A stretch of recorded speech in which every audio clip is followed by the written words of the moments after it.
Today I'm going to make a turkey curry with brown rice, dried cranberries, cilantro, and butternut squash. This is a dish that I make probably 2 or 3 times a month easily for my husband and myself. It is my go-to dish. It's the upscale flavor, but easy to execute and crowd pleaser dish. To start, you basically take your canola oil and put it in a rondo. Bring that up to where it's smoking, and you can see it starts to smoke and the oil starts to pull away to the sides. That means it's hot enough. This is ground turkey, which you can just buy at any supermarket or at the butcher. And you want to place that in the pot and try to brown it as much as possible.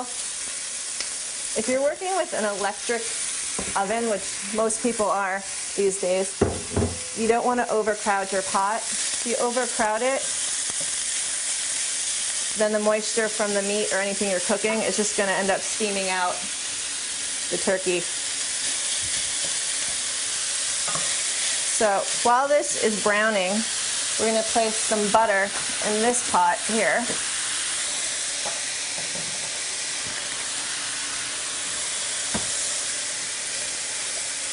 And you want to heat the butter up on a medium temperature. You don't want the butter to brown. You can usually see the butter starts to kind of bubble and it starts to turn a little white, and that's when you know it's where you need it to be. You want to take some chopped onion. This is regular Vidalia onion. And I'm a firm believer of use a recipe as a guideline. I don't think recipes necessarily are always don't have to be necessarily followed to the T. I'd like to taste everything as you go and kind of like change it around. If I want it to have more salt, if I want it to have more pepper, I add it as I go. So these onions, pretty much, you want to get a little bit of color on.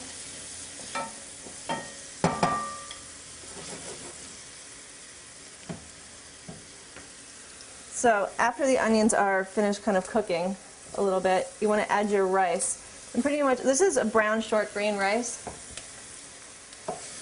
And what's nice about the butter and why I use butter is that you can actually toast the rice in your pot, and it'll give it a nice nutty caramel flavor when it's finished cooking. So I'll actually let that sit in the pot, and you'll smell the toasty smell coming from the pan. You don't want to burn it, so you kind of want to watch. So you can hear the rice popping. That means it's starting to toast. And you kind of want to look at it, and you can see the rice will end up getting a caramel color.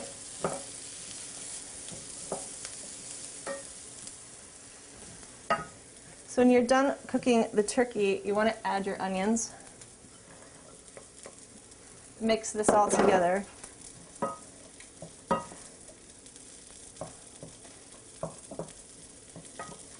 And let all the water cook out of it that the turkey's let out.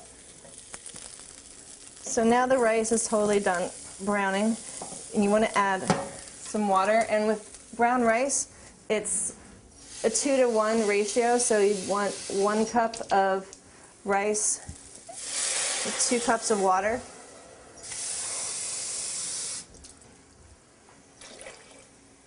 And you just bring this up to a boil, bring it down to a simmer, cover it, add some salt, and leave it alone for about 30 minutes, depending on how you like your rice. I like my rice al dente.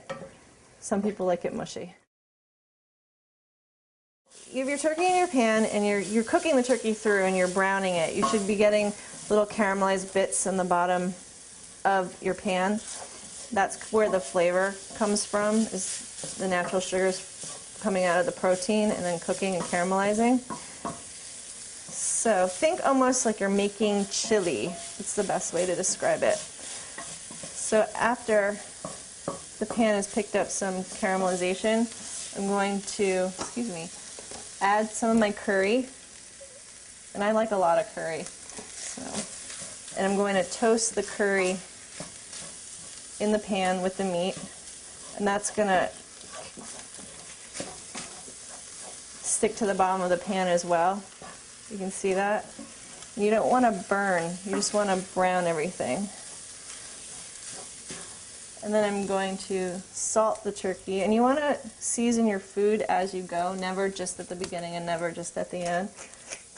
And this is just ground pepper. And this is white wine, and you're going to basically deglaze your pan. I'm sure people have seen this before with other chefs and cooking shows. You want to use a wooden spoon, and then as you add the wine and you're deglazing, you're picking up the caramelized bits off the bottom of the pot. And you really have to kind of get in and scrape the pot. Do not use a metal spoon. Especially don't use a metal spoon if you have aluminum pots. This is a stainless steel pan. If you have an aluminum pan, it'll make your food taste like metal. So all the wine is pretty much evaporated, and the bottom of the pan has no more bits of food stuck to it anymore. I'm basically going to add some chicken demi-glace. At the restaurant, this would take a couple of days to make. It's just chicken stock that's been reduced until it's a jelly. And it's a natural gelatin coming from the bones of the chicken. You could use a chicken stock, but I mean, the flavor of, basically a chicken stock would be a light golden color. This is such a fortified, rich brown color that a little bit just goes a long way. I mean, you have to add water to it, but it's still going to have like more of an intense flavor. And it's just, they're roasting the bones, they're roasting the vegetables. It's a long process where they just keep, as they reduce it, the flavor gets stronger and stronger and stronger and stronger. So, and that, you know, transfers over into the flavor of your sauce, of your food. That, and you don't have to wait for, if I was to add a straight chicken stock, I'd have to wait for it to reduce to get that thicker consistency, whereas this, I can add a little bit of water, and I don't have to sit there waiting for it to reduce as long. It's just naturally thicker because of the gelatin.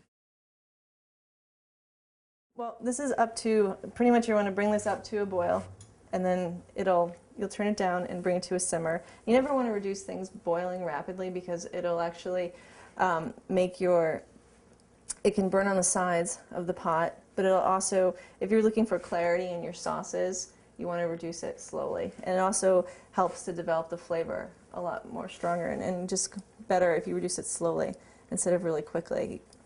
It's kind of like a stock. You don't want to boil a stock, you just want to let it simmer overnight or for a couple of hours, depending on what kind of stock you're making. You don't want to rush the process. So after it comes up to a boil and you putting it down to a simmer, you know, you want to add pretty much heavy cream, and this is probably the worst part of the dish, just a little bit of heavy cream, but I'm a chef and we like butter and we like heavy cream, so. And this is room temperature, so you just want to add that, and then bring this up to a boil again.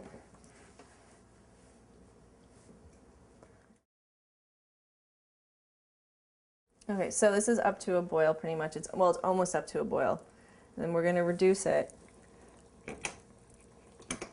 down to a simmer and add butternut squash.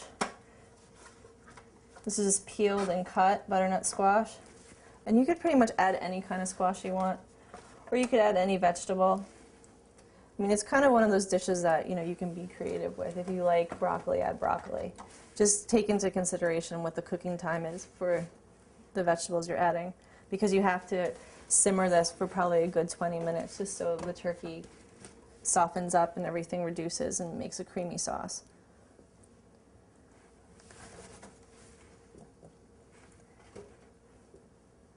Okay. So before I put the cover on, I'm just going to add some brown sugar. And I cook a lot with brown sugar at home.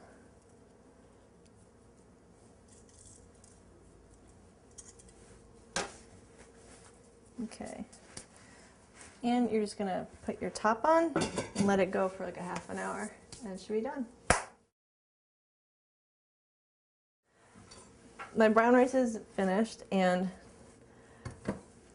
before I serve it, I'm pretty much going to take dried cranberries, which you can find in the supermarket or health food store. You can even just use craisins, which is what I'm using today.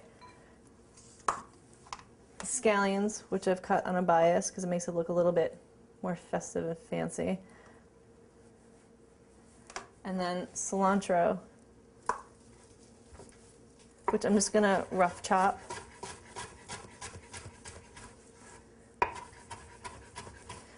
When you use cilantro, just make sure you wash it really, really well because it always is very sandy.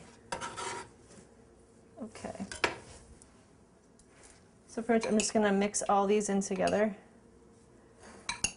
And this is gonna add color and flavor to the brown rice.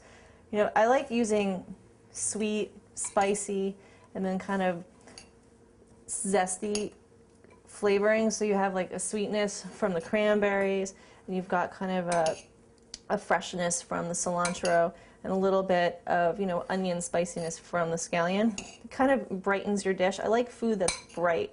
When you eat it, you're gonna get a pop of, you know, bright flavor, and that would be, you know, your raw scallion, which is going to warm up a little bit from the rice, and then the sweetness from the raisins. So that's ready. After about 20 to 25 minutes of cooking, you're going to have reduced everything down, and you're going to have, you know, your squashes cooked through, and your turkey's really tender, and you're just pretty much ready to plate. This is a rustic dish, so of course you're not going to get the architecture that you might get in a restaurant, but you know, there's a fine line between rustic and sloppy, and you can make rustic food look really pretty presentation wise.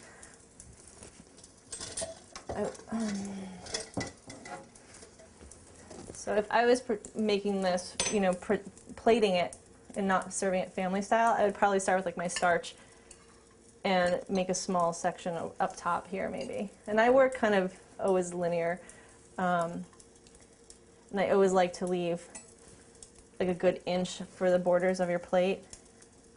I would probably just end up, yes, we touch food a lot in upscale restaurants. The more expensive it is, the more people have touched it. Always remember that. It's a good thing. I would probably take, with a slotted spoon, some of the meat and do something like that.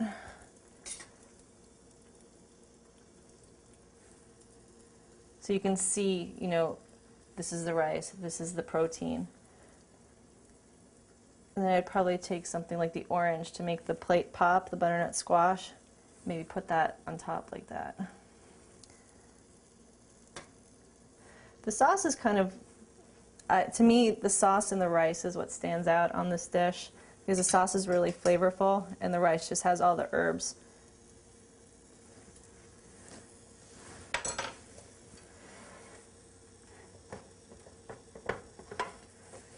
So, and then I'd probably just garnish it.